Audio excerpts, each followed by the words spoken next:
Hello everyone. तो today we will discuss the amendments जो आप लोगों के अटेम्प्ट पे एप्लीकेबल होने वाले हैं दिसंबर में। देखो आईसीएसआई के जो साइट पे अमेंडमेंट्स की शीट दे रखी है उसको देख करके टेंशन में आने की कोई ज़रूरत नहीं है, क्योंकि वो जो शीट है उसमें मैक्सिमम पुराने अटेम्प्ट के अमेंडमेंट्स रिपीट मार दिए फिर से। तो इसलिए वो अमेंडमेंट्स फिर से पढ़ने की कोई सेंस नहीं है, कोई ज़रूरत नहीं है। हम लोगों को जो एडिशनल अमेंडमेंट्स हमारे पे एप्लीकेबल है सिर्फ और सिर्फ वही देखने हैं, और बहुत ही माइन्यूट से अमेंडमेंट्स हैं जो हमें यहाँ पे कवर अप करने हैं। तो देखो सबसे पहले मैं चैप्टर की बात कर रही हूँ, शेयर कैपिटल चैप्टर की। इस चैप्टर में एक अमेंडमेंट आया है, prospectus allotment securities second amendment rule. इसमें किसके कंसर्न में अमेंडमेंट है? भी अमेंडमेंट रूल याद नहीं करना है आपको, अमेंडमेंट आया था बस वो बता रही हूँ मैं आपको। अच्छा, अब ये किसके कंसर्न में अमेंडमेंट था? This was in the concern of issue of share warrants and issue of securities in dematerialized form by private companies excluding small companies and government company। इनके कंसर्न में एक अमेंडमेंट है। क्या अमेंडमेंट है वो देखो according to the amendment every public company which issued share warrants prior to the commencement of Companies Act 2013 and not converted into shares। मतलब companies act 1956 में अगर किसी कंपनी ने वारंट्स इशू किए थे, वारंट्स का मतलब समझते हैं आप लोग? वारंट्स का मतलब क्या होता है? जिसके बदले में फ्यूचर में शेयर इशू किए जाते हैं। वारंट इज अ प्रॉमिस जिसके बेसिस पे फ्यूचर में शेयर कन्वर्ट किए जाते हैं, और वारंट इशू के वक्त कुछ अर्नेस्ट मनी जमा करा लिया जाता है, और जिस दिन शेयर अलॉटमेंट होता है उस दिन बैलेंस अमाउंट लेकर के उनको शेयर अलॉट कर दिया जाता है। जैसे ईसॉस में होता है ना, वैसा सा ही कुछ होता है। तो अब अगर मान लो कोई कंपनी है जो कंपनीज एक्ट 1956 वाली कंपनी थी, उस वक्त उसने वारंट इशू किया था। कंपनीज एक्ट 2013, अभी 2024 चल रहा है, कंपनीज एक्ट को आए हुए ऑलरेडी 10 साल से ज़्यादा हो गए हैं। अब अचानक से ये प्रोविजन याद आ गया, केस हो गया वो कुछ तो उसकी बेसिस से याद आ गया। तो उनके लिए उन्होंने क्या बोला, ऐसी कंपनी को क्या करना पड़ेगा? शैल within a period of 3 months of the commencement of aforesaid amendment rules shall inform the ROC। अब आरओसी को बता दो कि आपके कौन कौन से वारंट्स हैं जो पेंडिंग पड़े हुए हैं, और ये वारंट्स कौन से फॉर्म में? पैस 7 नाम का फॉर्म है, उसमें आपको आरओसी को डिटेलिंग डालनी पड़ेगी। क्या ये प्रोविजन समझ में आ गया आप लोगों को? तो अगर पुराने एक्ट 1956 के हिसाब से आपके पास पेंडिंग वारंट्स पड़े हुए हैं तो you will inform to ROC. कब से ये अमेंडमेंट रूल्स आया? तब से। कब आया अमेंडमेंट रूल? अक्टूबर 23 में ये अमेंडमेंट रूल आया है। क्या हो गया? 27 अक्टूबर 2023 है, 2023 में अमेंडमेंट रूल आया था। और इसके कितने महीनों के अंदर अंदर? 3 मंथ्स के अंदर अंदर कौन सा फॉर्म फाइल करना है? ठीक है। And with in a period of 6 months of the commencement of the aforesaid amendment rule require the bearer of share warrant to surrender such warrant to the company and get the shares dematerialized in their account, and for this purpose company shall place a notice for the bearer of share warrant in which form number PAS 8 on the website of the company। अब साथ ही में 6 महीने में आपको एक और काम करना है। एक तो आरओसी को बता दिया वो तो ठीक है, 6 महीने में एक और काम करना, अपनी वेबसाइट पे अपलोड करना PAS 8, और लोगों को क्या बोलना कि भाई जिन जिन के पास पुराने वारंट है ना वो हमें आके टेंडर करो, और उसके बदले में क्या लेके जाओ? शेयर्स लेके जाओ डीमैट फॉर्मेट में। ओके, ये हाँ 6 months भी हो चुके वैसे तो, है ना। फिर if any shall also publish the same in the newspaper in the vernacular language, और साथ में इंग्लिश, वही 2 न्यूज़पेपर में advertisement. All set. Further, in case any bearer of the share warrant does not surrender the share warrants within the period referred, the company shall convert the share warrant into dematerialized form and transfer the same to the IEPF under section 125। तो अगर अब इस time frame में वो बंदा अपने share tender नहीं करता और उसको डीमैट शेयर्स में कन्वर्ट नहीं कराता है तो उसके शेयर्स खुद से कन्वर्ट करके IEPF अकाउंट में ट्रांसफर कर देना। According to the amendment, now mandatory dematerialization requirement is applicable on all securities of every private company also। आपको याद है हमने रूल 9A पढ़ा था, 9A शेयर कैपिटल चैप्टर में, जिसमें पब्लिक कंपनी पे वो एप्लीकेबल था कि पब्लिक कंपनी के शेयर्स डीमैट फॉर्मेट में होनी चाहिए। याद आ रहे हैं?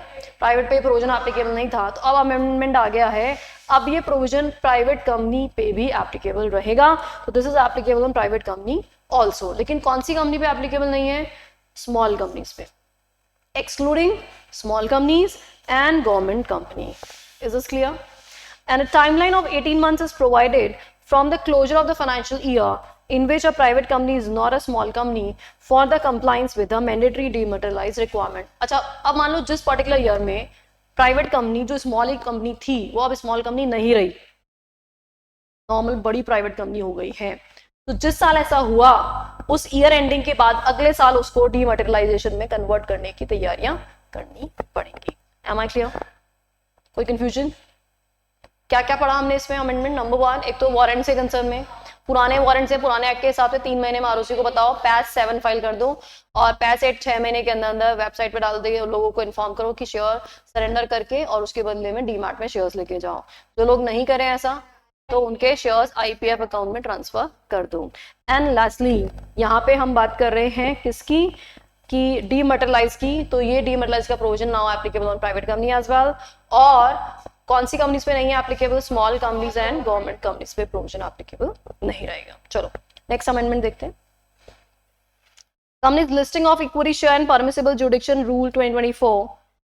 अच्छा, क्या हुआ था? In pursuance of the announcement on July 28, 2023 by Union Minister for Finance and Corporate Affairs Srimati Nirmala Sitharaman to enable direct listing of Indian companies at GIFT IFSC exchanges in the first phase, the Department of Economic Affairs, Ministry of Finance has amended Foreign Exchange Management Rule 2019. अब इसका है ना company law से कोई लेना देना नहीं है वैसे, पर अमेंडमेंट में डाल दिया.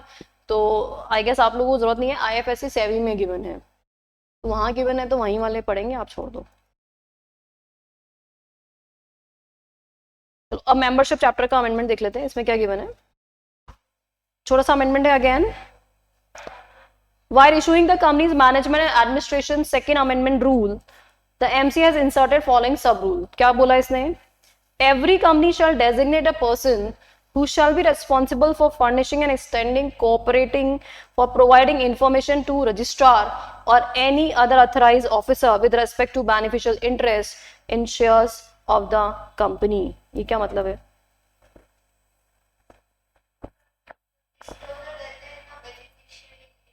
हाँ, कि इनको दे दो. Every company shall designate a person who shall be responsible for furnishing and extending cooperation for providing information to the ROC. Actually मतलब एक डिपार्टमेंट फिक्स कर दिया. जैसे मान लो कंपनी में, आपको पता है सेक्शन 89 में लोग जो है बताते हैं कि हम रजिस्टर्ड होल्डर हैं, हम बेनिफिशियल होल्डर हैं, या सेक्शन 90 में बताते हैं ना. तो कंपनी की ड्यूटी है आरओसी को बताएं, तो आरओसी को कौन बताएगा? उस पर्सन को डेजिग्नेट कर दिया यहाँ पे. आ गया समझ में ये provision? Then for the purpose of sub rule 4 the company में डेजिग्नेट. अब किनको डेजिग्नेट कर सकती है कंपनी? नंबर 1 कंपनी सेक्रेटरी को, वैसे तो वही करता है ये काम, ठीक है, उसको अलग से डेजिग्नेट कर दिया जाएगा. If there is requirement of appointment of company secretary under the act rules made there under, या फिर KMP other than the company secretary, या फिर every director if there is no company secretary और KMP. तो अगर company में company secretary है तो कंपनी सेक्रेटरी को, अदरवाइज केएमपी को करना चाहो केएमपी को, और अगर कंपनी सेक्रेटरी केएमपी नहीं है तो डायरेक्टर्स. ठीक है, किस बात का डेजिग्नेशन है? बेनिफिशियल इंटरेस्ट आरओसी को इन्फॉर्म करने का और उससे रिलेटेड काम को कोऑपरेट एंड कोऑर्डिनेट करने का. Then until the person is designated as referred in sub rule 4, the following person shall be deemed to have been designated. और जब तक डेजिग्नेशन नहीं हो जाता तब तक कौन कौन डेजिग्नेटेड माने जाएंगे ऑटोमेटिकली? देखो जी, कंपनी सेक्रेटरी, तो भाई साहब ऐसा है, कंपनी सेक्रेटरी को डेजिग्नेट करो या ना करो, हमने तो डीम टू भी मान लिया उसको designated. And if there is requirement of appointment, और दूसरा एमडी और manager in case company secretary has not been appointed. अगर कंपनी में कंपनी सेक्रेटरी नहीं है तो एमडी और मैनेजर. और एवरी डायरेक्टर, अगर कंपनी में कोई भी नहीं है, कंपनी सेक्रेटरी भी नहीं है, एमडी भी नहीं है, मैनेजर भी नहीं है, तो फिर उस केस में सारे के सारे डायरेक्टर्स यहाँ पे रिस्पॉन्सिबल माने जाएंगे. बताओ प्रोविजन समझ में आया? And every company shall inform the details of designated person in the annual return, और एनुअल रिटर्न में डिटेल्स आपको फिल करनी है. If the company changes the designated person at any time, अब आपने designated person मान लो कंपनी सेक्रेटरी को बनाया था और कंपनी सेक्रेटरी चेंज हो गया, या फिर कंपनी सेक्रेटरी को बनाया था, अब आप किसी KMP MD को बनाना चाहते हो तो it shall intimate the same to the registrar in which form number GNL2। कौन सा फॉर्म नंबर हो गया?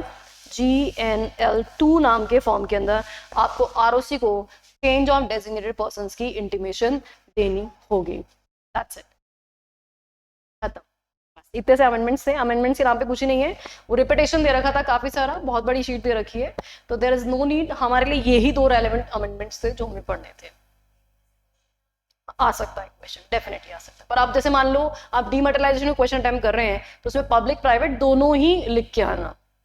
पब्लिक और प्राइवेट दोनों ही कंपनीज को यहाँ पे डीमैट की रिक्वायरमेंट फुलफिल करनी है, except small and government company.